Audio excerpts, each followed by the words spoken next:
Mankolo lase rakko kun sitani mata aragal finga buke seko fayina ko fan sudada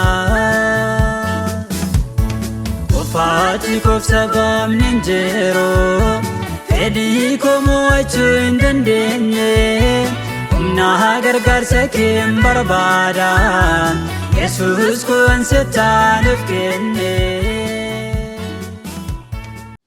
harka fuune kabajamtoota daawwattoota Hope Channel Itoophiyaa yeroo hundumaa sagantaa kanaawwiidhaan kan eeggattan sagantaan ba'aa keessanii guyyaa irraa jalqabee jira akkuma torbee nagaa walitti dhaamannee addaan deemne arras immoo nagaaf jaalala waaqayyootiin walitti deebinee jirra hundumti keessanuu lafa jirtan bakka jiraatan hundumaatti araarri waaqayyoo isiniif haa baay'atu jecha kallattiimaan gara sagantaa keenyaatti galla egaa gara sagantaa keenyaatti galuudhaan dura keessummaa kabajamaa keessummaa kanaan dura isin beeytan ergaa isaatiin kan eebbifamtan kadhannaa isaatiin kan eebbifamtan nuuf deebisaa maaloo isa barbaanna akkuma nuun jechaa turtan kunoo arras deebisnee isiniif innee jirra egaa obboleessa keenya obbo Nugusee Lammeessaa wajjin arras deebinee wal agarree jirra keessummaa sagantaa ba'aa keessanii taate asitti argamuu keetiif waaqayyo si haa eebbisu yeroo kee aarsaa gootee dhugumaan saba koof kadhachuun qaba waaqatti isaan dhiyeessuun qaba hundumti keenya iyyuu dadhabootadha dadhabbii keenya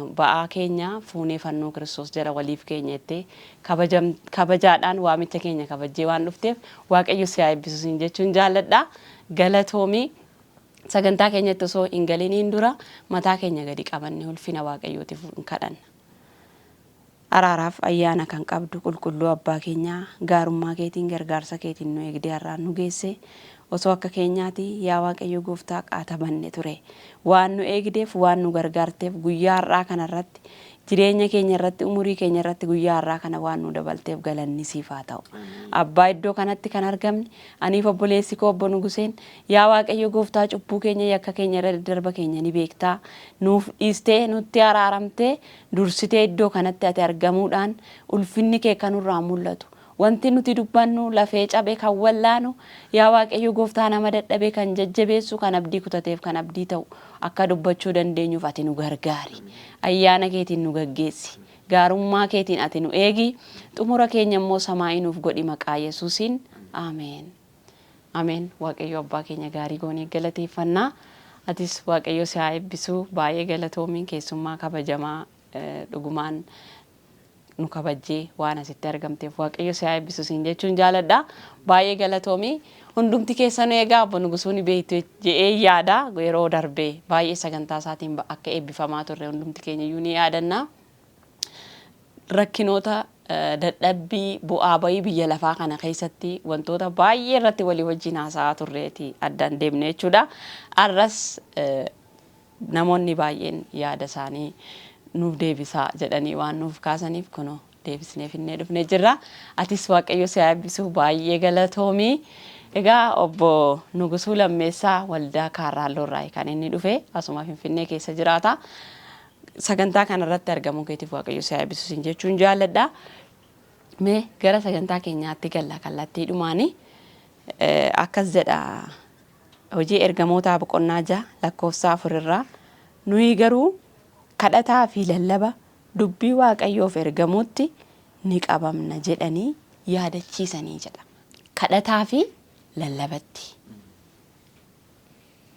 dubbii waaqayyoof ergamuutti ni qabamna jedhaniitu immoo maal godhan jaadhumarratti ni yaadachiisanii jedha kanaan duras jira ture ergichi kanaan duras jira ture kadhachuun lallabuun ammallee isumatti ni qabamnaa jedhaniitu yaadachiisanii jedha yaadachiisuun kun egaa wanti biraa duraan akka jiru agarsiisa miti ree obbo Nugusee Mee dhugumatti hundumti keenya iyyuu kadhataa fi lallabatti qabamuu qabna.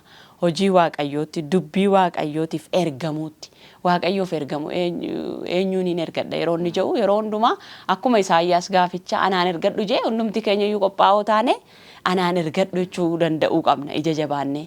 Kana kan nu taasisu kadhannaadha waan ta'eef hundumti keenya iyyuu kadhataaf lallabaa hojii waaqayyootiif dubbii sagalee waaqayyootiif ergamuutti qabamuu qabna jedha sagaleen kuni dhuguma sagalee nama jajjabeessuudha sagalee gara fuulduraatti ejjennoo namaa sirreessuudha jechuudha jedhanii yaadachiisanii jedha.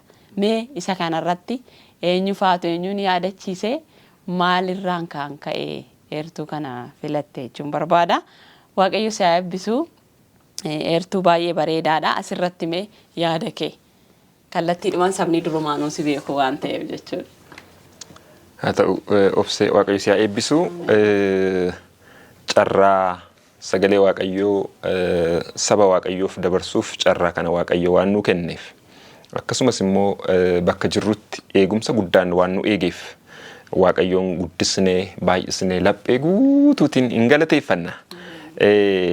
Hamtuun nun arganne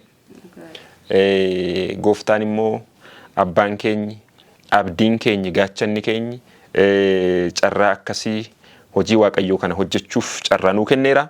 Kanaan duras dhaggeeffatoonni keenyi waa'ee kadhannaa irratti waliin turreerra waaqayyo iyya namaa dhagaa kan jedhu mari'annee turre. Waaqayyo iyya namaa dhagaa. Dhaga'uu duwwaa miti. Dhaga'ee immoo deebii itti laata. Deebii kennuufis waaqayyo humna qaba. Hin danda'a. Nama tokko tokko yoo gaafatte hin dhaggeeffata. Garuu immoo humna yoo dhabe deebisuu hin danda'u. Waaqayyo garuu waan hunda deebisuuf humni itti hir'atu hin jiru humna qaba. Siifis deebii deebiseera. Anaafis deebiseera. Waaqayyo jaalala guddaan nu jaalateera. Iyya keenya dhaga'eera. Har'a iddoo kanatti kan argamnu waaqayyo iyya keenya dhaga'ee jaalala guddaan nu jaalatee hojii isaa akka hojjennuuf immoo barbaadee as nu fide. Kan hojii kana caalu hin jiru. Hojii lubbuu namaa baraaruuti. Har'a dhaggeeffattoota keenyaaf yookaan daawwattoota keenyaaf kan qabannee dhiyaanneerru eeruu tokko eeruu sana jalatti mata dureen qabadhee dhiyaadhe kadhannaan rukuttaa onneeti. Kan jedhu jalatti waan ta'e waliin dubbanna gara lakkoofsa 1 hamma 6tti kan jirtu jalatti tartiibsineerra. Egaa dhumarratti dubbii waaqayyoo kana kan amma macaafa qulqulluurraa nu dubbifame isaatiin goolabna. Sanaan duratti lakkoofsa 6 boqonnaa 6 lakkoofsi 4 kun akkuma obseen dubbiste nuyi garuu kadhataaf lallaba dubbii waaqayyoo ergamuutti qabamne jedhanii yaadachiisanii jedha. Har'a gaati hubannoon keenya yookiin yaadni keenya waa'ee dhimma kadhannaati. Kadhannaan furtuudha. Dhaggeeffattoota keenyaaf kadhannaan furtuu waan hundumaati. Namoonni cimanii kadhatan rakkoo isaanii cabsanii darbu. Rakkoo duwwaa miti diinas cabsanii darbu. Namoonni kadhatan dhaabatanii hafanii fuulduratti fiigu. Hojii waaqayyoo hojjetu. Humna qabu. Humna duwwaa miti. Jireenyi isaaniis lalisaadha. Yaadi koo sii galaami? Jireenyi isaanii lalisaadha. Gammachuu waaqayyoo qabu. Waaqayyo isaaniif gammachuusaa samaayirraa ergaaf warra maal godhan? Warra waaqayyoon kadhatan. Har'a baay'inaan kan ilaallu duukaa buutota gooftaa Yesuus Kiristoos kadhannaatti cimuudhaan jireenyi isaanii akkamittiin akka geeddarame har'as nuyi yoo kadhannaatti cimne maal taana laata? Waaqayyo maal nuu godha? Maal arganna? Isa jennu kana kaabna. Tokkoffaan kadhannaatti cimuudhaan duukaa buutonni gooftaa Yesuus ilaalchi waaqayyotti qaban itti hirkachuu kana baay'isanii waaqayyotti hirkachuu. Har'a namni waa baay'eetti hirkata obse. Mindaa isaatti hirkata. Mindaan qabaa. Ijoollee koo ittiin nyaachisa. Ittiin daarabaa. Maal rakkoo qaba jedheetu mindaa isaatti maal ta'eera? Itti hirkateera. Garuu guyyaa tokko mindittiin gaafa dhaabatte Kufuun hin jira beela'uunis ni dhufa. Waaqayyotti yoo hirkatan garuu nama hirkisa. Miti? Anaaf siin nu hirkiseera. Nu hirkiseet har'aan nu gahe. Maatii keenya hirkiseera. Kanaafuu duukaa buutonni gooftaa Yesuus waa galeefiidha. Biyyi lafaa hirkoon taatu. Hirkoo kan ta'u eenyu? Kiristoos duwwaadha. Inni nama hirkisa. Hin danda'as. Kanaaf maal godhanii? Ilaalcha isaanii kana ilaalcha isa duraanii dhiisaniitu ilaalcha haaraa uummatani. Ilaalchi haaraan kun immoo gooftaatti hirkachuutu nu baasa jedhaniiti itti hirkatani. Tokko. Kana maaltu fide? Kadhannaatu fide. Kadhannaa yeroo hedduutiin ilaalchi isaanii geeddarame. Ilaalchi isaanii geeddarame. Tokko kana. Lama. Namoonni yookaan immoo duukaa buutonni gooftaa Yesuus ammas kanatti aansanii waan tokko godhani. Kadhannaama isaaniitti cimuudhaan dabalanii daddabalanii kadhachuudhaan inni tokkoffaa maal jenne? Waaqayyotti hirkatanii jenne. Inni lammaffaan immoo abdii godhatanii. Nama ajaa'ibsiisa. Har'a addunyaan keenya obse keessumattuu biyyoonni guddatan waan tokkotti hirkachaa jiru. Isa Misaa'el jedhamu kan dhageessaa yeroo yerootti.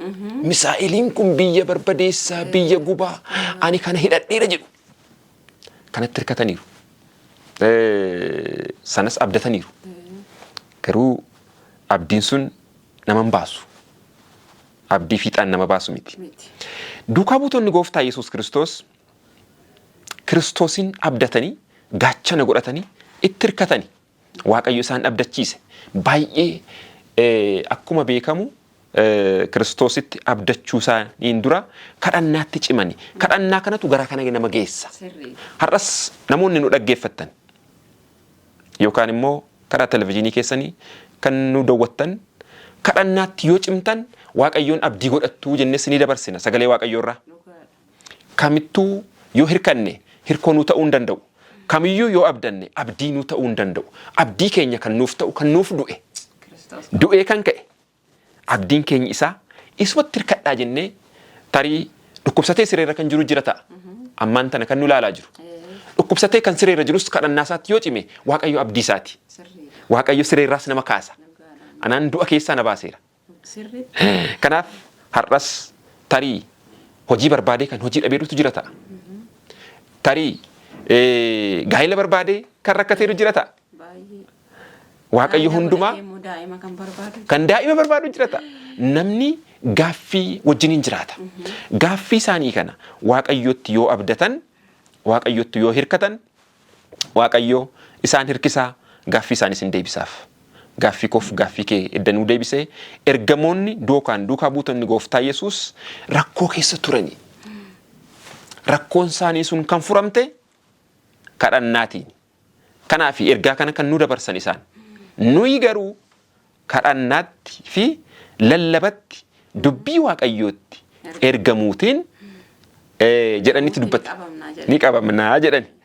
Isa kanaan qabamaniiru isaan. Waaqayyoon kadhachuutti jabaataniiru. Sagalee Waaqayyoo kanatti jabaatanii. Geeddaramanii. Phexroosiin yaadataa miti. Phexroos Waaqayyoon nama ganeerudha. Sodaataa ture. Garuu hammuma kadhannaatti cime immoo goota ta'e. Kadhannaatti cimuutiin sanarra bira darbe abdiin koo Waaqa duwwaadha jedhetti hirkate. Dhuguma abdii namaa ta'a Waaqayyo. Dukkana keessatti nama dhiisu. Harka diinaa keessatti nama dhiisu. Warri gara Waaqayyootti bo'an har'as boo'icha isaaniirraa imimmaan isaanii haqa Waaqayyo. Haquu duwwaa miti. Akka Phexros goota godhee dhaaba. Kan dhukkubsatee karaa irratti kufeerus Waaqayyo achuma ciisee yoo kadhate Waaqayyo ni qaqqaba. Waaqayyo iddoo hundumaa jira. Garuu amantiitiin Waaqayyotti abbaan hirkate. Amantiitiin Waaqayyoon abbaan kadhate Waaqayyotti himatee namni dhabeeru hin jiru. Kan kufee hafee hin jiru. Iddoo kufee Waaqayyo nama kaasa. Ittuma fufnee dubbii kana hin dubbanne ammas. Ergamoonni Waaqayyo duukaa buutonni Waaqayyo yookaan immoo Kiristoos Yesuusin barattoonni isaa ammas waan tokko baratanii kadhannaa cimaa gochuudhaan hir'ina akka qaban beekani. Namni guutuu miti obsa. Hir'ina qaba. Hir'ina qabaachuu keenya kana eenyu nutti hima? Yoo kadhanne sagalee Waaqayyootu nutti hima. Dadhabaa ta'uu keenya. Hirkoo nu barbaachisaa. Abdii nu barbaachisaa. deebi'ii keenya kan nu deebisu nu barbaachisaa. Kanaaf maal godhanii edaa hir'uu qabnaa nuyi dadhaboota nuyi jedhaniin dadhabina keenyaaf humna kan nu ta'u Waaqayyo jedhaniitu inni jalqabaa kadhannaatiin maal baranii dadhabaa ta'uu isaanii baratani. Hir'uu akka qaban baratani.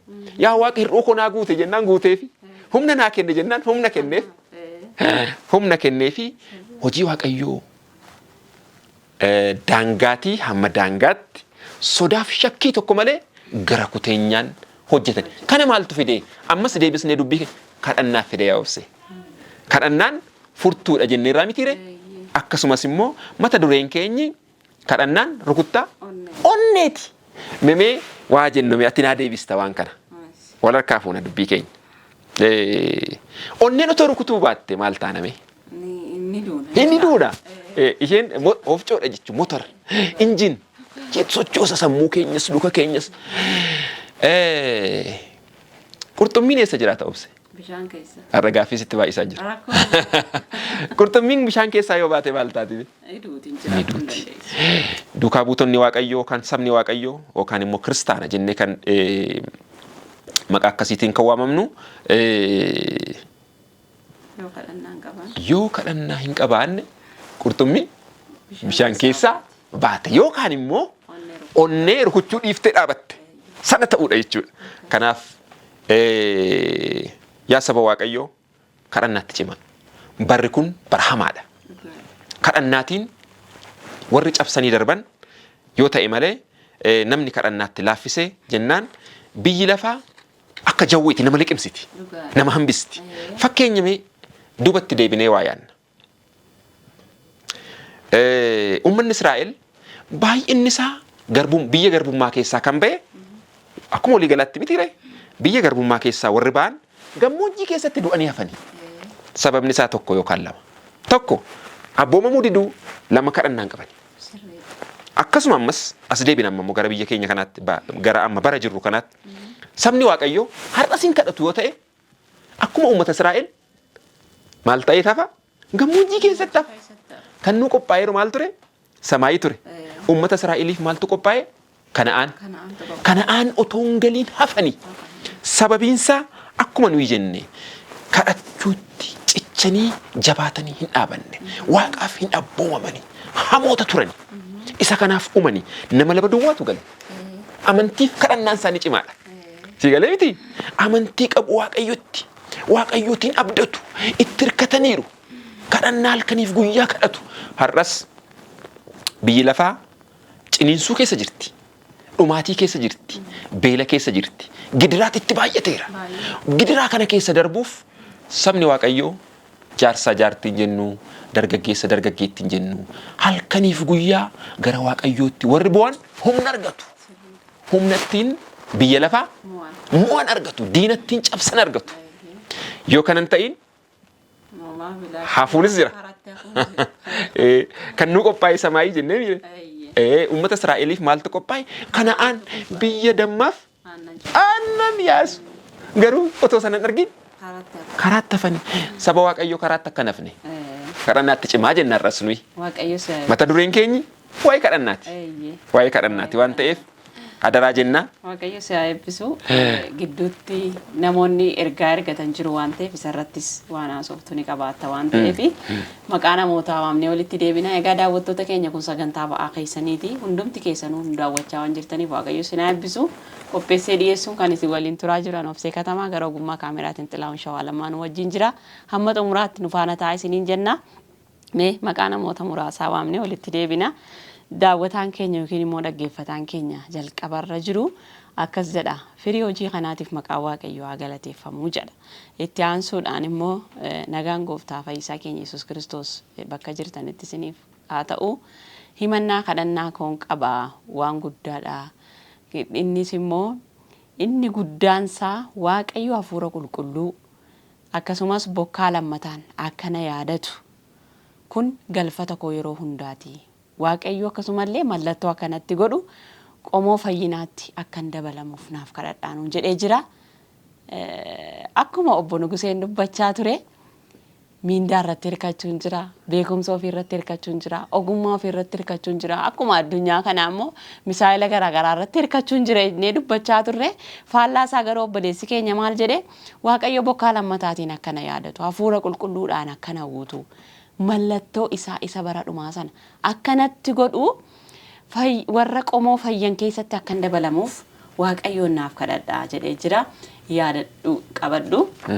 Dhuguma immoo bara kana waan akkasii namni yaadu hin jiru. Konkolaataa babbareedduu, mana bareedaa, hojii bareedaa, biyya bareedduu. Lapheen namaa baay'inaan biyya lafaa irratti qabameera. Kanatti qabameera. Obboleessi keenya garuu imannaan kadhannaa isaa waan ajaa'ibaati. Dhuguma Waaqayyo si haa eebbisu. Hamma dhumaatti akka namatti jabeessee si haa dhaabu siin jechuun barbaada. Xumura irratti obbo Nugusoon kadhannaa waan nuuf godhuuf nu faana turi. Inni itti aanu immoo Nagallee Arsii Qarsaa ganda Duwwaa Lamaa irraa maqaan koo Eebbisaa Joon jedhama. Dargaggeessa hanga lubbuun jiru gahee koo beekee isaaf akkan hojjedhu jireenya koo isaaf akkan kennu Waaqayyoon akkanaaf kadhattaniin barbaada. Ayyaanni Waaqaa isiniif haa baay'atu nuun jedhee jira. Kadhannaan daraan kadhannaa amma ammaatti jiru waan ajaa'ibaati. Gahee keenya beeknee hojii Waaqayyoo akkamitti akka hojjechuu dandeenyu beeknee kanarratti kadhachuun keenya iyyuu waan tokko yeroo tokko amma fakkeenyaaf osoon kennaa lallabaan qabaatin gaheen kiyya lallaba osoon ta'in dhaabadhee lallabuu hin danda'a. Gaheen kiyya faarfannaa osoon ta'in faarfachuu hin danda'a. Yookiin immoo tajaajila adda addaa irratti hirmaachuu osoon qabu tajaajila sana dhiisee kennaa kiyyaan ala tajaajiluu hin danda'a. Kennaa Waaqayyo naaf kenne gahee Waaqayyo itti na waame waamicha nuuf qaba. Mitiiree Waaqayyo karoora malee gara kanatti nuuf hin hojii nuun hojjechuu barbaadu qaba. Kana osoon beekin osoo irratti hin kadhatin maalitti na waamte laata? Maaliif na fo'atte laata jennee osoo irratti hin kadhatin osoo ittiin qophaa'in akkasumatti hojiitti bobba'uunis bu'a malee isa nu taasisuu danda'a yeroo tokko osoon beekin akkasumattiin maal jee akkan ibsuun beekuun gahee keenya osoon beekin hojjechuun sirrii miti. Hojii Waaqayyoo hojjechuudhaaf dursa kadhannaa qabaachuu qabna. Obboleessa keenya yaadni isaa baay'ee bareedaadha. Dhuguma Waaqayyo isaa eebbisu. Gahee kiyya beekee jireenya kiyya hundumaa isaaf kennuu akka danda'uuf naaf kadhadhaa nuun jedhee jira. Waaqayyo isaa eebbisu. Xumura irratti waan kadhannaa waan qabaannuuf nu faana turi. Inni itti aanu immoo ani jiraataa Gandareejii aanaa Oddoo Shaakkisoo irraa nuuf erge Gabree Nuguseen jedhama. Karooraan qabaa Waaqni akkanaaf guutuuf naaf kadhadhaa jedheera. Karoora kee osoo ati yaadin dura Waaqayyo beeka. Waaqayyo beeka mitiiree waan nuuf ta'u hundumaa beeka bara. Akkanumatti hoodhate kanaan si kana jeenuun kan dhuga. Iyya keenya jalqaba dhaggeeffata waan ta'eef. Waan isatti iyyatteef iyyi keessa isa bira akka ga'uuf garaa kee guutuudhaan isatti of kenni abdii guutuun isa gaafadhu siin jechuun barbaada. Nus dhumarratti kadhannaa waan qabaannuuf nu faana turi. Inni itti aanu maqaan koo Toleeraan jedhama naaf kadhadhaa rakkinan qabaa jedheera. Innis rakkina kee dhiphina kee waan ati keessa jirtu hundumaa kan beeku Waaqayyoodha. Hangaatiif beektu caalaa si beeka waan ta'eef obsaan abdiidhaan Waaqayyo fuuldura turi siin jechuun barbaada. Ani maqaan koo Dureettii Maammoon jedhama kutaa 5ffaan baradhaa itti daa'imadha. Dhugaa dubbachuuf taanaan bara kana daa'imman wantoota mimmiidhagoo biyya lafaa jala fiigu malee gara Waaqayyootti daa'imni iyyattu waan ajaa'ibaati kana dhaga'uu kootti baay'ee natti tola dhugaa rabbi.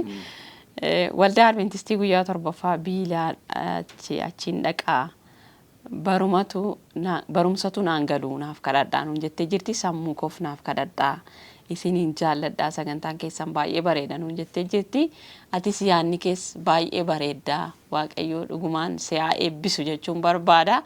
Barumsi akkasiif galuuf nusiif kadhannaa atis immoo akkuma yaadde Waaqayyo siif haa guutu Waaqayyo fuulduratti dhiyaadhu siin jenna. Jabaadhu itti fufii jabaadhu waan hundumattuu waan foonittis waan hafuuraattis Waaqayyo si haa gargaaru.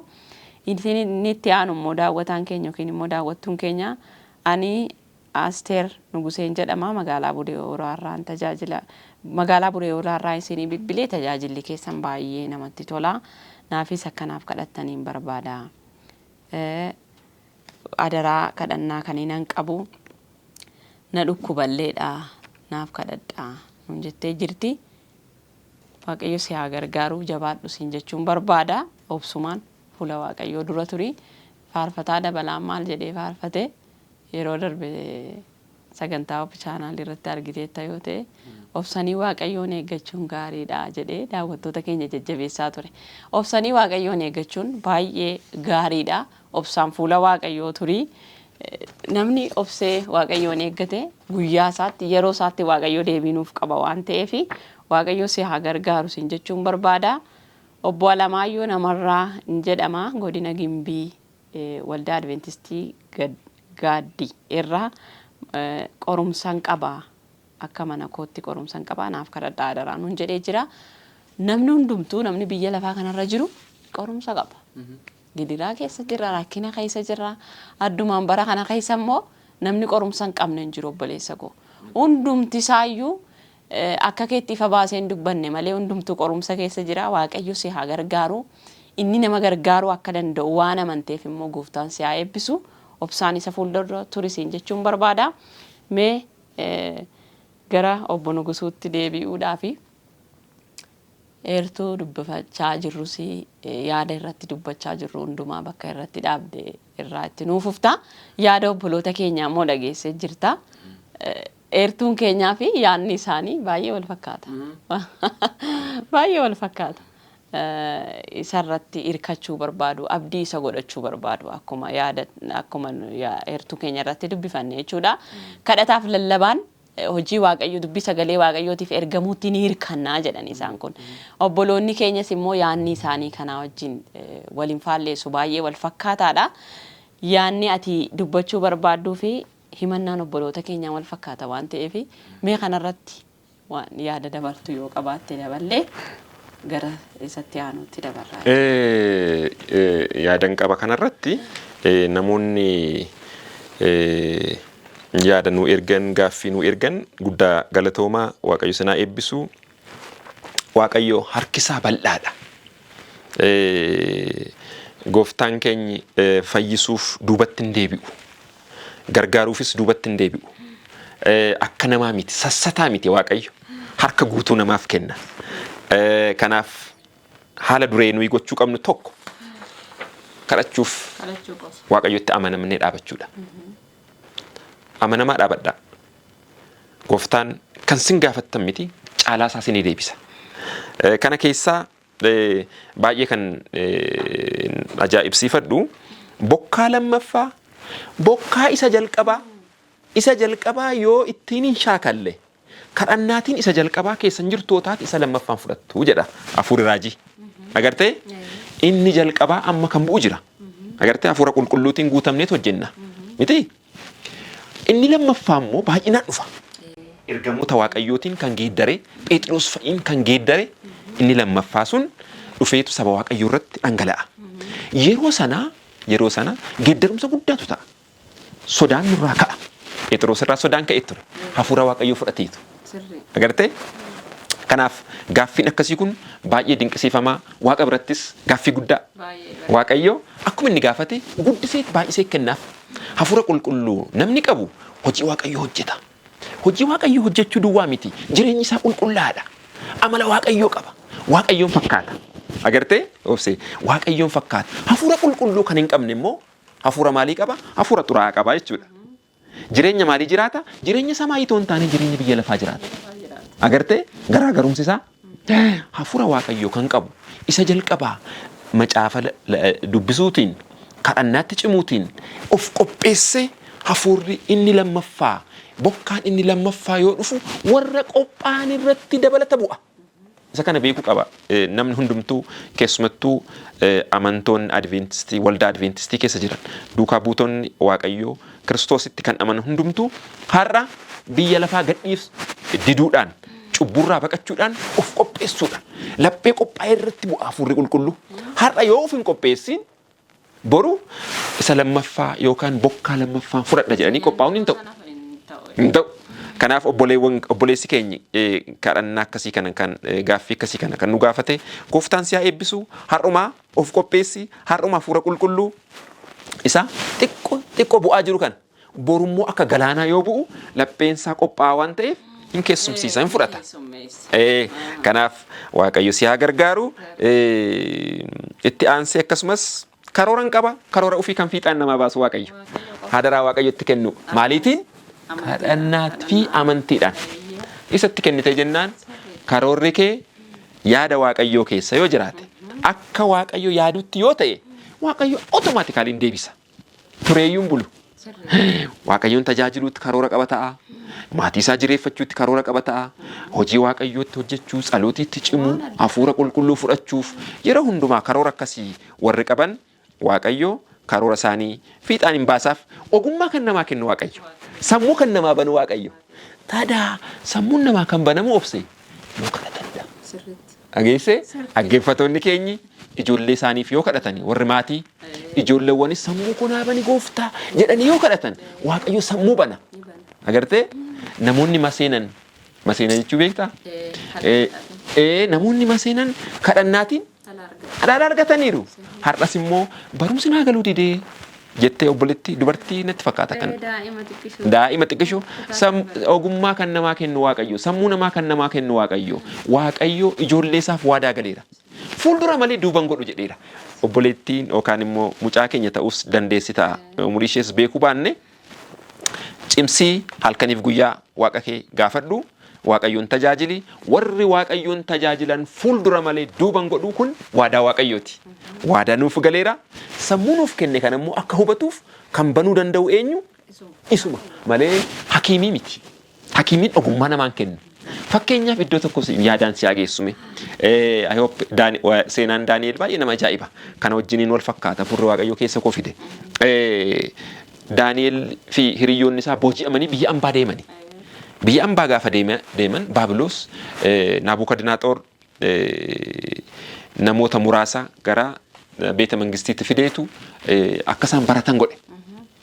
Warri biyya sana jiru warri booji'amanii dhaqan warra akka Daani'el faa jiru. Daani'el faa fi gwaaddanyoonni Daani'el waaqayyotti amananiiru. Kadhannaa ganamaa galgala kadhatu. Warra isaan wajjin baratan namoota biyya lafaa baay'eetu jiru. Kiristoosiin kan hin amanne. Afurri raajii maal jedha? Harka 10 beekumsaan caalanii jedha. Kana maaltu fide? Waaqayyotti abdachuu, waaqayyoof amanamuu, kadhannaatti cimuu. Kadhannaatti cimanii abboommi waaqayyoo eeganii akka waaqayyo jedhutti jiraatanii waaqayyo sammuu isaanii banee fi harka 10 namoota warra kaaniin caalanii argaman. Har'as mucayyoon daa'imti amma ergaa kana yookaan gaaffii kana nu gaafatte warra kaaniin harka 10 caaltee argamti boru. Taadaa maal gochuu qabdi? Ishirraa maaltu eegama? Abbaa koo sammuu konaa banii yoo jettee kadhatte inni sammuu baneefiitu irra gidide kun hin galaaf. Afaan faranjii galuu fi didee rakkattu ni galaaf. Kanaaf ogummaa kan namaa kennu waaqayyoodha. Karoora ofii fiixaan kan namaa baasu waaqayyoodha. Gahee namaas kan namaa kennu gahee ofii irratti waan tokko dubbadheen xumuruu barbaada. Namni baay'een lallabuu danda'a obse. Inni tokko hafuura qulqulluutiin guutamee lallaba. Inni tokko immoo gogaama lallaba. Inni hafuura qulqulluutiin guutamee lallabu nama tuqa. Namni booji'ama. Haleeluyyaa jedha. Inni akkasumatti gogaa lallabu hafuura qulqulluutiin otoo hin guutamin hafuura qulqulluu malee waltajjii irra ba'anii namoonni lallaban jiru. Namoonni akkasumatti hadoodaniitu ba'aan isaanii torraan bu'iin gammachuus otoo hin argatiin kan ba'an jiru. Kanaaf waaqayyo inni jalqabaa gahee yookaan immoo kennaa nuu kenna irratti yoo bobbaane bu'aa buufna. Kennaan waaqayyo immoo nama hundumaaf kennaa kenneera. Siif kennaa kenneera. Anaafis obboleessa koofis kennaa kenneera. Kennaan keenya immoo isa kami jennee waaqayyoon gaafanne kennaan nuu kenne irratti immoo yoo bobbaane bu'aa buufna. Bu'aa buufna. Kennaan keenya immoo edda beekne kadhannaatiin cimsu. Kadhannaatiin deeggaru. Yeroo sana hafuurri qulqulluu nu gargaara. Bu'aa buusuu dandeenya. Gaaffileen nu gaafataman yookaan immoo kadhannaa jedhanii nutti himan baay'ee nama dinqisiisa. Waaqayyo bira gaheera, waaqayyo dhagaheera. Deebi'ii deebisa abdiitiin eeggachuudha. Akkasi. Waaqayyo guddaa si haa eebbisu. Baay'ee galatoomi. Tarii sa'aatiin keenya dhumaa jira waan ta'eef gara kadhataatti galuun dura namoota muraasa itti maqaa isaanii waameen gara kadhannaatti deebine jechuudha. Maaloo amma isin faanaan kadhachaa jira. Nama waaqayyoo obbo Dabalaa fi obboleessi koo yeroo isin kadhachaa jirtanii yeroo darbee warquu fi Dabalaa wajjin daawwattoonni keenya dhugumaan sagantaa eebbifamaa akka dabarsaa turan namana anis itti eebbifamaan ture jechuudha. Obboleessi keenya immoo osoo isaanii wajjin saganticha daawwachaa osoo jiru dhibee kaleetiin baay'ee rakkachaa jira. maqaan koo Dirribaa Itichaan jedhama Wallaggarraa naaf kadhadhaa nuun jedhee jira. Waaqayyo dhibee hundumaa beeka. Isa doktariin hin argine sakatta'e hin argine ni arga waan ta'eef waaqayyo lafa dhibee keetti si gargaaru. Inni nama waggaa 38 dhibamaa tureyyuu daqiiqaa muraasa ani beeku tarii miirri isaa ajaa'iba natti ta'a dhugaa rabbi yeroo yaadu daqiiqaa tokko kan hin guunne keessatti siree isaa baachisee kaasee jechuudha. Waggaa 38 jechuun salphaa miti. Waggaa 12 guutuu dubartii dhiigni ishee irraa dhangala'aa ture. Namoonni kan jibban kan akka wannaatti ilaalan foolii ishee ajeeffatan iyyuu sakandii masheen uffata isaatu hixetti amantiin keessi fayyiseera ittiin jedhee akkasitti humni fayyisuu Kiristoos keessaa ba'ee gara mana kee haa dhufu siin jechuun barbaada. Obboleessa keenyaani waaqayyo si haa fayyisuu dhibee hundumaatti kan nama wallaanuu danda'u isuma qofadha waan ta'eef eebbifami sagantaa keenyallee waan daawwattuuf waaqayyo si haa eebbisu. Isa kanallee ittiin eebbifamaa isiniin jenna. Isin itti aanumoo maqaan koo Taakkalee Geetaanan jedhama. Sagantaa ba'aa keessanii irratti kadhannaa keessan keessatti akkana yaadattaniin barbaada. Dhukkuba xaxarii kalee dhukkubsachaa waan hin jiruufi haala xaxaa keessan jira. Kadhata keessaniin akkana bira dhaabattan isin gaafadha nagaa wajjin magaalaa Aggaaroorraa nuun jedhe obboleessi keenya Taakkaleeni. Waaqayyo si haa gargaaru walitti aansuudhaan dhibee kalee obboloonni keenya kan nuuf ergani baay'achaa jira. Dhibeen kun tarii bishaan dhugaatii faarraa dhufuu danda'a waan ta'eef deemsa baay'achuu, taa'insa baay'achuu, dhaabbii akkasumallee dhukkubni kalee wantoota inni hin barbaanne irraas of eeggachuun baay'ee gaariidha. Dhukkubni kalee kun baay'achaa waan jiruuf waaqayyo hunduma keenya iyyuu nu haa gargaaru. Hundumti keenya iyyuu dhibee adda addaa qabna. Yeroo deemnu fayyaa fakkaanna malee wantoonni adda addaa dhiphinni biyya lafaa dhibee mataa isaa danda'eera. Cinqamni jiruuf jireenyi amma jiru wanti hundumtinu dhibee mataa isaa danda'eedha waan ta'eef hunduma namaayyuu dhibee isaarraa fayyisuu kan danda'u waaqayyoodha. Hundumti keenya iyyuu dhibee keenya hundumaa fidannee fannoo isaa jala kaayyachuu amantiidhaan akka dandeenyuuf waaqayyo nu haa gargaaru. Obboleessa keenya Taakkalee fi obboleessa keenya Dirribaa waaqayyo isin haa fayyisu. Fayyinaan gara mana keessanii haa dhufu jechuun barbaada. Obboleessi keenya obbo Nugusuun kadhannaa waan nuuf godhuuf nu faana tura. Egaa sagantaa keenya kanumarratti xumuruu yaalla. Torbee immoo obboleessa keenya Nugusuu gadi hin dhiifnu isa wajjin deebinee dhufna. Xumurarratti ogeessi keenya kaameraa yoo yeroon jiraate faarfannaa obboleetti keenya ayyaantuu tokko maal jedha seete Nuguse faarfannaan suni akka beektota lafaatti miti jedha. Meeshaan barbaachisu samii abuuruun keenya jilbaanii jedha. Yoo jilba keenyatti fayyadamne yoo jilba keenyatti dhimma baane yoo kadhanne qofa humna samii nu geessu arganna. Isa beektonni biyya lafaa bira ga'uu hin dandeenyeyyuu kutaa sadaffaatti dheeknee nuti Kiristoosiin haasofsiisnaa itti obboleettiin keenya ayyaantuun hafuura faarfannaa kana caalu siifaa dabalu jechuun barbaada. Faarfannaa kanaan xumurarratti ni eebbifamtu. Kallattiidhumaan gara kadhannaa keenyaatti deemna. Sagantaan keenya guyyaa har'aa egaa kana fakkaata. Anobsee Katamaan ture gama ogummaa kaameraatiin Xilaawun Shawaa Lammaa nu faana ture. Gama kootiin hamma torbanitti nagaan turaa isiniin jechuun barbaada. Gara kadhannaatti adeemnaa ni jilbeeffannaa ni kadhannaa. Yoommoo yaada dubbattu qabaatte yaada obboloota keenya lamaanii kanarratti kadhannaa gochuuf irraan kan hafe yaada isaan jajjabeessu waan hin dubbadhuuf hin qaba yoo jette sakandii muraasaaf dubbatte sa'aatiin keenya dhumeera waan ta'eef torba walumaan deebinee dhufna waan ta'eef yaada isaan jajjabeessutti dubbatte gara yookiin immoo ertuus ni kennitaaf yoo ta'e waan ta'e. Namoonni dhukkubaan qabamanii keessumattuu dhukkubni kalee akkuma jette har'a addunyaa keenya irratti baay'inaan baay'achaa jira. Dhukkuba kalee duwwaa miti kaansariin fi kan kana fakkaatan baay'ee baay'achaa jiru. Namoonni baay'een dhukkuba kalee irraa fayyaniiru kadhannaa cimaatiin. Namoonni baay'een kaansarii irraa fayyaniiru. Tarii namni hin amanne kaansariin qoricha hin qabu jedha. Garuu qoricha caalu eenyudha? Kiristoos. Sanaanuu horii toon kenniifiin qaama kee toon madeessiin akkasitti si fayyisa. Nama fayyisa. Anaan na fayyiseera. Namni baay'een fayyeera. Fayyina argateera. Iyesuus gooftaan keenya fayyisaa biyya lafaati. Fayyisaa biyya lafaati. Waaqaaf kan dadhabamu tokkoyyuu hin jiru. Abdii hin kutatiina. Abdiin keessan haalalisu yeroo hundumaa ciistanis teessanis waaqa keessan isa sin dhaga'u isatti himaa inni rakkoo keenyaaf furmaata namaa kenna. Furmaata kan namaa kennu Waaqa. Namni kan dadhabe Waaqayyoof garuu hin danda'ama. Miti Waaqayyo waan isa daangessu tokkoyyuu hin jira. Namni tarii humnaan, beekumsaan, qabeenyaan waan baay'eetiin daangeffama namni. Waaqayyoon kan daangessu tokkoyyuu hin jiru. Kalee keessan kalaa haaraa godhee uumuu danda'a. Amantiif kadhannaatti cimuudha. Isuma kana jechuudha. Waaqayyo si eebbisu guddaa galatoomii faarfannaa ayyaantootii fi kadhata obbo Nuguseen nu godhaniin eebbifamaa gama kootiin hamma torbanitti nagayaan tura.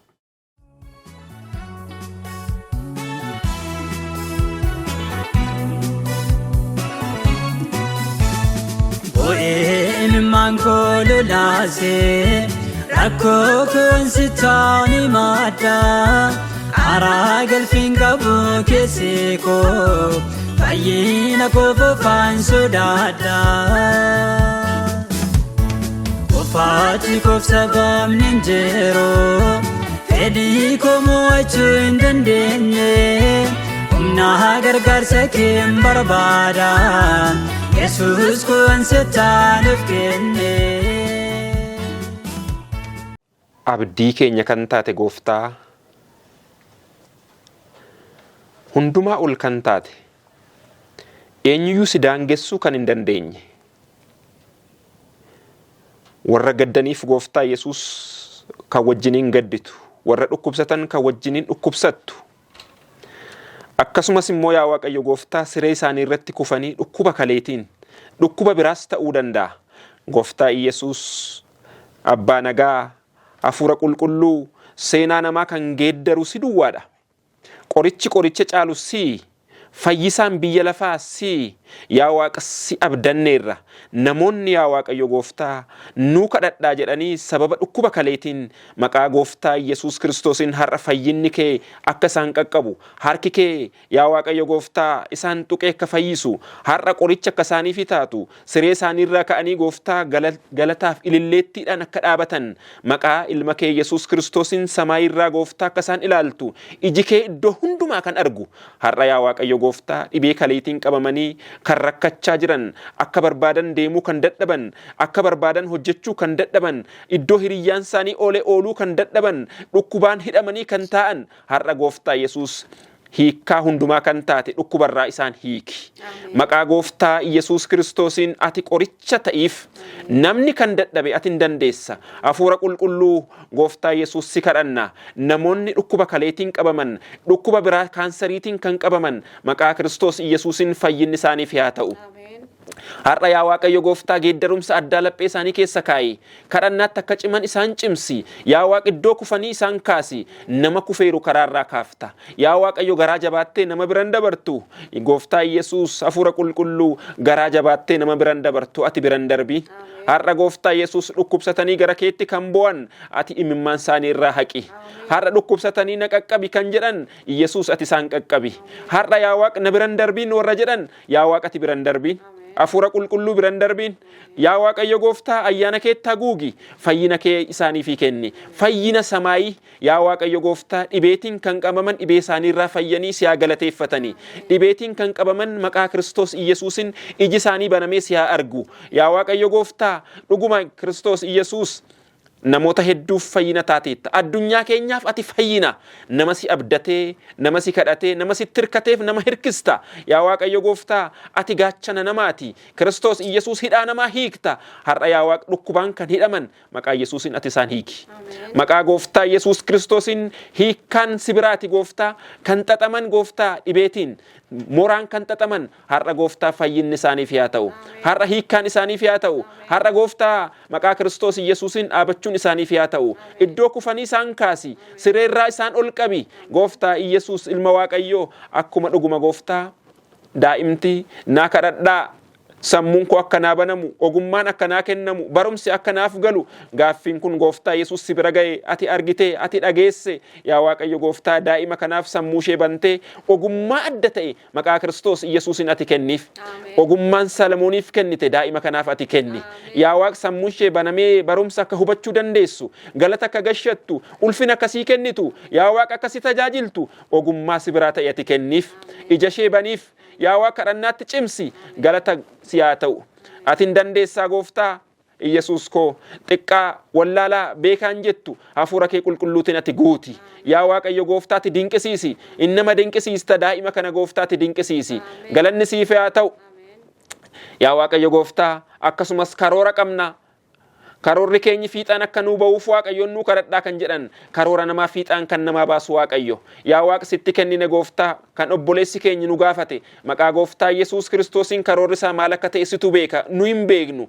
Gooftaa Yesuus ati fiixaan baasiif. Ati dachaa godhii deebisiif. Hamaarraa cabsi. Diinnin argatiin. Yaa Waaqayyo gooftaa sagaleen kee dhuguman dubbata. Warri karoora qaban, warri hawwii qaban, warri mul'ata qaban, mul'anni isaanii otoo fiixaan hin baayin waan takka illee hin ta'ani. Mul'ata isaanii irraa eenyuyyuu duubatti hin deebisu. Yoseef gooftaa mul'ata qaba ture, mul'ata kenniteefi.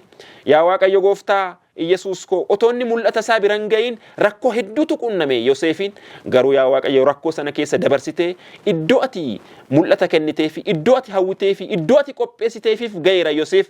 Akkasumas yaa Waaqayyo gooftaa warra hawwii qaban, warra mul'ata qaban, mul'ata isaanii fiixaan bahee, mul'ata isaanii harkaan qabatanii, mul'ata isaanii argatanii akka gammadaniif isaan gargaari. Kiristoos Yesuus ilma Waaqayyoo warri gaa'ilaaf mul'ata qaban gaa'ilaan isaan gahe. Warri barumsa isaaniitti gooftaa cimu barbaadan ati yaa Waaqayyo isaan cimsi. Maqaa gooftaa Yesuus Kiristoosiin tajaajiluuf warri hawwii qaban, warri karoora qaban, warri faarfachuuf gooftaa Yesuus ilma Waaqayyoo siin galateeffachuuf dhugaa kee qabatanii dhaabachuu warri hawwan ati hawwii isaaniitiin gahe. In dandeessaa gooftaa hawwii isaanii guutiif, karoora isaanii guutiif maqaa gooftaa Yesuus Kiristoosiin karoorri isaanii fiixa bahee immoo galataan si haa dhaabatanii. Amanamanii haa dhaabatanii. Gooftaa Yesuus sitti haa hirkatanii.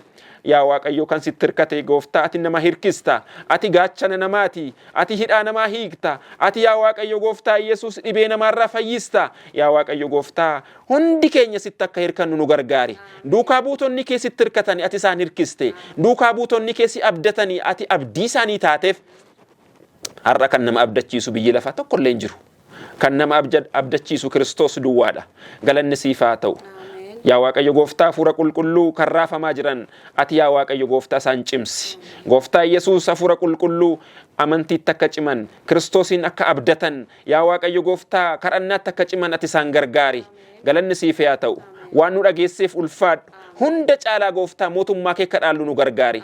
Hunda caalaa gooftaa hafuura qulqulluu gooftaa Yesuus ilma Waaqayyo hafuura qulqulluu isa duubarra dhufu. Hafuura qulqulluu bokkaatti fakkeeffame bokkaa duubarraa kana fudhachuu akka dandeenyu nurratti akka dhangala'u har'umaa laphee keenya akka qopheessinu har'umaa kadhannaatti akka cimnu Yesuus ati humna nuuf ta'e.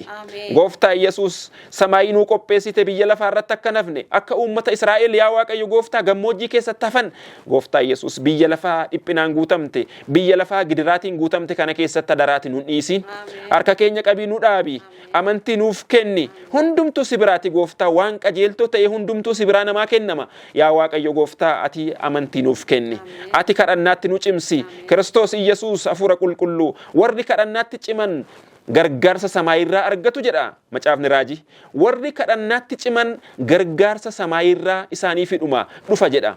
Akkasumas immoo warri kadhannaatti ciman Waaqayyoon warri fakkaatan dhugaa Waaqayyoo qabatanii kan dhaabatan ergamoonni Waaqayyoo isaanitti marsee isaan eega jedha.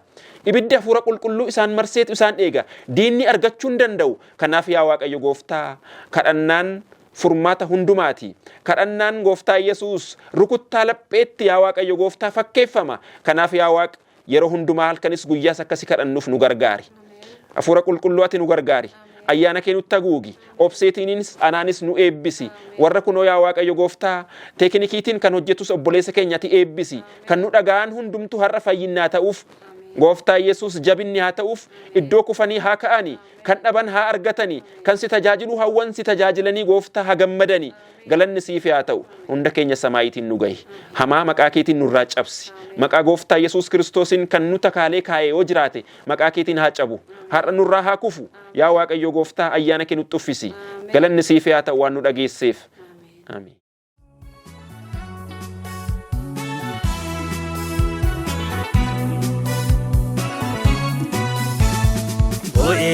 Imimmaan koo lolaasee rakkoo kun sitaani madda karaa galfiin qabu keessee koo fayyina koo fofaan sodaadha. Faati kofsa baamnin jiruu fedhii komoo achuu hin dandeenye humna gargaarsa kee barbaada Yesuus kun sitaanuuf kenne.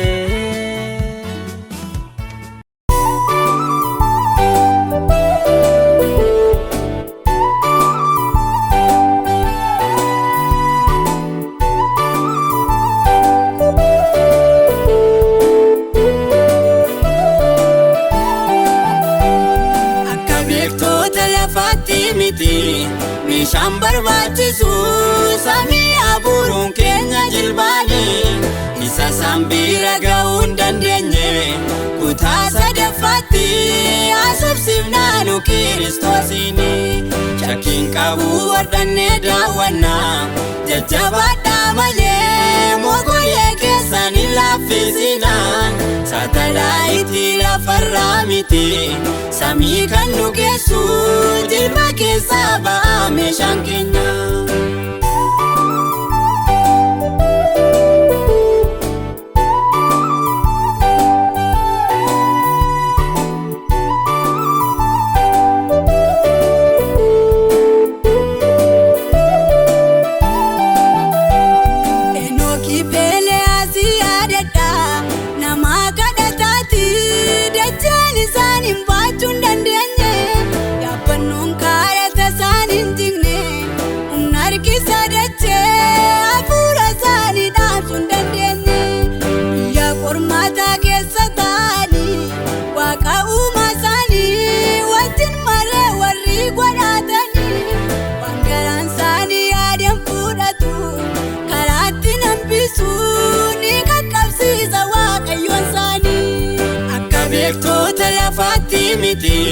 Meeshaan barbaachisu samii abuuruun keenya jilbaani isa sambiira ga'uu hin dandeenye kutaa sadaffaatti asubsiifnaanu Kiristoosiini shakkiin qabu wardannee daawwannaa jajjabaadhaa malee mogolee keessan hin laaffisina saatalaayitii lafarraa miti samii kan nu geessu jilba keessaa ba'a meeshaan keenya.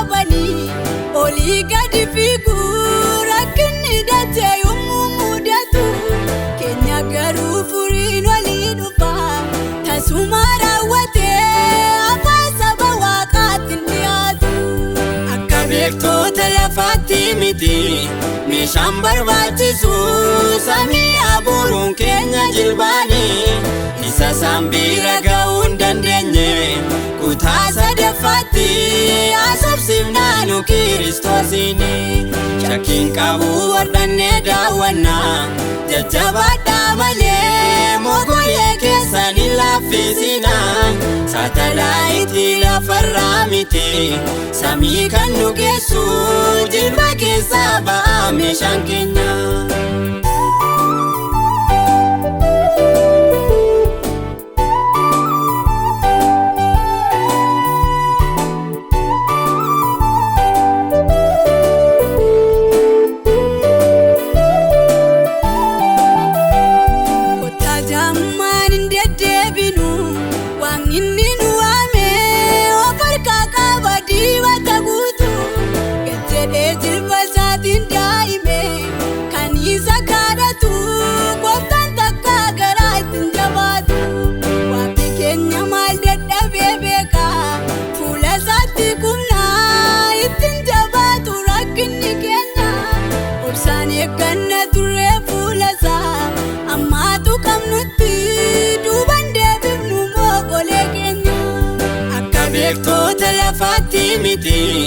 meeshaan barbaachisu samii abuuruun keenya jilbaani isa sambiira ga'uu hin dandeenye kutaa sadaffaatti asubsimnaanu Kiristoosiini shakkiin qabu wardhannee daawwannaa jajjabaadhaa malee mogolee keessan hin laaffisinaa saatalaayitii lafarraa miti samii kan nu geessu jilba keessaa ba'aa meeshaan keenya.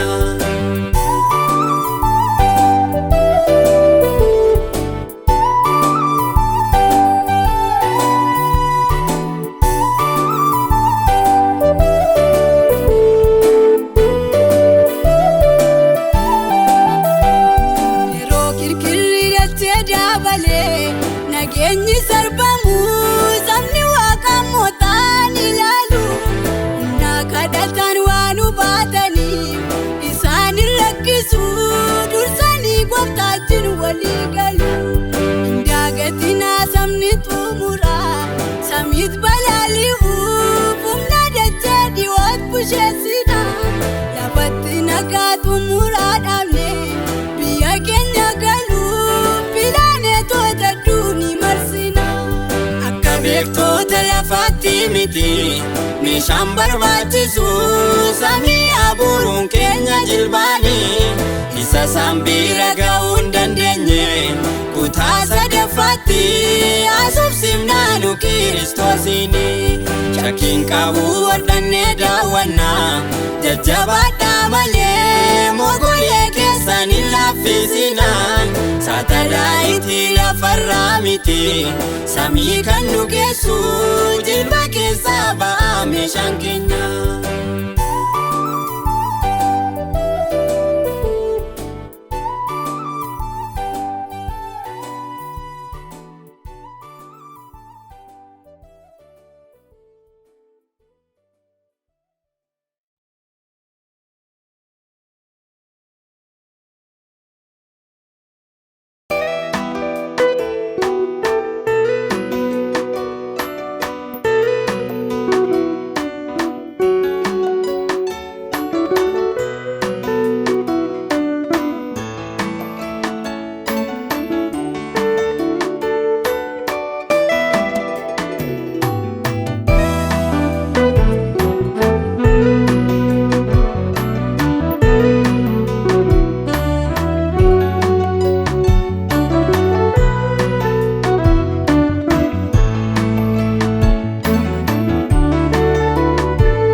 Ati waaqa dhiiftee emu filateerta qurxummii galaanaaf kanus darbatamta. Ati waaqa dhiiftee emu filateerta qurxummii galaanaaf kanus darbatamta.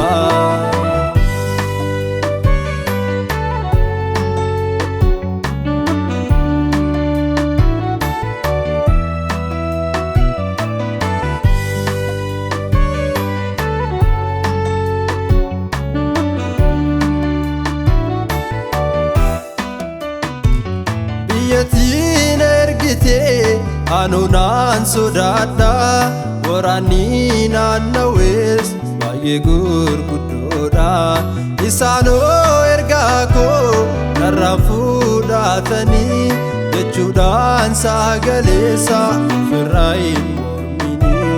Ati yoonaas dhiibbee kan deemtu ajajaa gooftaa kan tuffattu.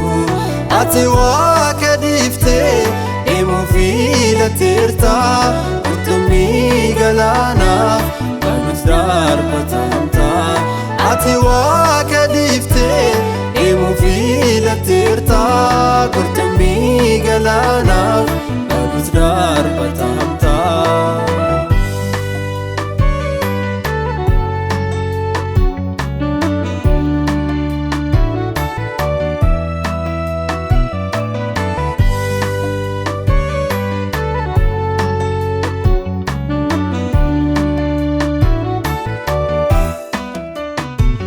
Mana bako munoon aan ta'u bu'aa tokkoon qabu ni saamni jaa'u kan deebi'ee har'aa osoo yeroo jiru balbaltii banaadha inni yoo kaseenu ati yoonaas dhiibbee kan deemtu ajajaa gooftaa kan tuffattu ati waa ka dhiiftee emu filateerta